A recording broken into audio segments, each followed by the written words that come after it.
Hello नमस्कार प्यारे बच्चों में एक बार फिर से आपका स्वागत करता हूं अपने इस यूट्यूब चैनल अमृत साइंस वर्ल्ड पर। तो आज हम करने वाले हैं एक मज़ेदार बातें सीखने वाले हैं। तो आज हम क्या सीखने वाले हैं, तत्वों के परमाणु द्रव्यमान के बारे में सीखने वाले हैं। तो मैं आपको बता चुका हूँ पहले ही कि परमाणु द्रव्यमान होता है क्या। एक बार फिर से देख लेते हैं कि यहाँ पर कोई भी तत्व ले लीजिए, हाइड्रोजन लिया, ठीक है। तो हाइड्रोजन में हम क्या कहेंगे, प्रोटॉन प्लस न्यूट्रॉन की संख्या ही कितनी होती है, उसके किसके बराबर होती है, परमाणु द्रव्यमान के बराबर होती है। आप जानते हैं हाइड्रोजन में एक प्रोटॉन होता है, कोई भी न्यूट्रॉन नहीं होता है। तो हम यहाँ पर क्या कहेंगे, हाइड्रोजन का परमाणु द्रव्यमान क्या है, 1 है। तो इसी तरह से हम इसको सीखने वाले हैं, ठीक है, अच्छे से सीखने वाले हैं। तो अब कुछ क्या सीखने वाले हैं, हम कुछ तत्वों के यहाँ पर परमाणु द्रव्यमान जो विशेष हैं उनकी बात हम करने वाले हैं। तो सबसे पहले हम बात करेंगे हाइड्रोजन की, वो आपने अभी अभी देख ही लिया है। ये महत्वपूर्ण द्रव्यमान है, वो आपको याद होना चाहिए। वैसे तो मैं कहता हूँ कि 20 तक याद कर लीजिए। अगर आपसे 20 तक भी याद नहीं हो रहे तो इतने जितने नोट करवा रहा हूँ वो अच्छे से याद जरूर कर लीजिए। अभी बताया हाइड्रोजन का परमाणु द्रव्यमान कितना होता है, 1 होता है। उसके बाद बढ़ते हैं आगे। अगर हम बात करें कार्बन का परमाणु द्रव्यमान की, तो कार्बन का परमाणु द्रव्यमान होता है 12। इसी तरह हम बात करें नाइट्रोजन की, किसकी, नाइट्रोजन की। तो अगर नाइट्रोजन के परमाणु द्रव्यमान की बात करें तो नाइट्रोजन का परमाणु द्रव्यमान होता है, वैसे इसमें न्यूट्रॉन और प्रोटॉन की संख्या समान होती है, साथ साथ होती है, तो इसमें कोई दिक्कत नहीं आती है। आगे बढ़ते हैं, आगे बात करते हैं ऑक्सीजन की।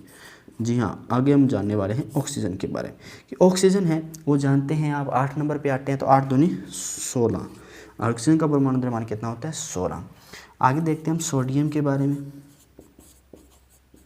किसके बारे में, सोडियम। सोडियम अपन जानते हैं कितने नंबर पे आता है, 11 नंबर पे आता है। 11 दूना 22, एक प्रोटॉन अधिक होता है इसके अंदर, न्यूट्रॉन अधिक होता है, सॉरी, यहाँ पर 23 होते हैं।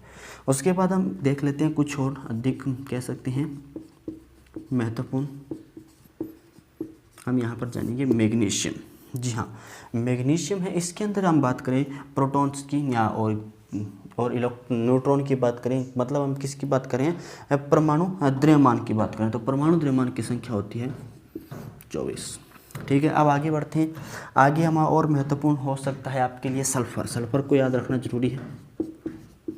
अगर हम सल्फर का परमाणु द्रव्यमान की अगर बात करते हैं तो सल्फर का हमारा परमाणु द्रव्यमान वैसे तो 32.1 होता है, लेकिन आप इसे 32 याद रख लीजिए या 32.1 भी याद रख लीजिए, इसमें कोई दिक्कत नहीं होती है, ठीक है। तो इसको आगे बढ़ते हैं आगे। और आपको याद रखना चाहिए क्लोरीन का। जी हाँ, क्लोरीन भी क्या है, बहुत महत्वपूर्ण रहती है, इसका उपयोग भी बहुत ज़्यादा करने वाले हैं क्लोरीन का।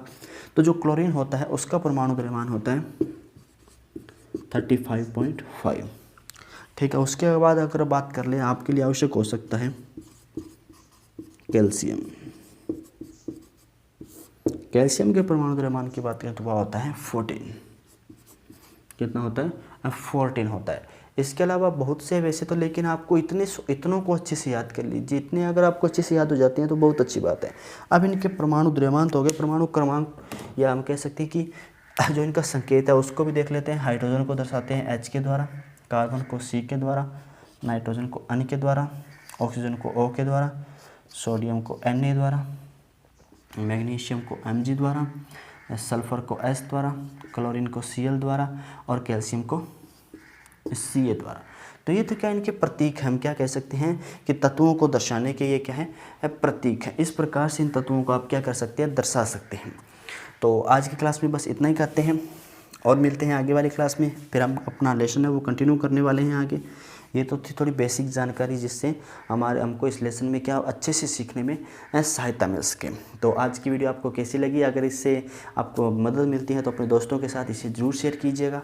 मिलते हैं आगे वाली वीडियो में, तब तक के लिए गुड बाय, टेक केयर, जय हिंद प्यारे बच्चों।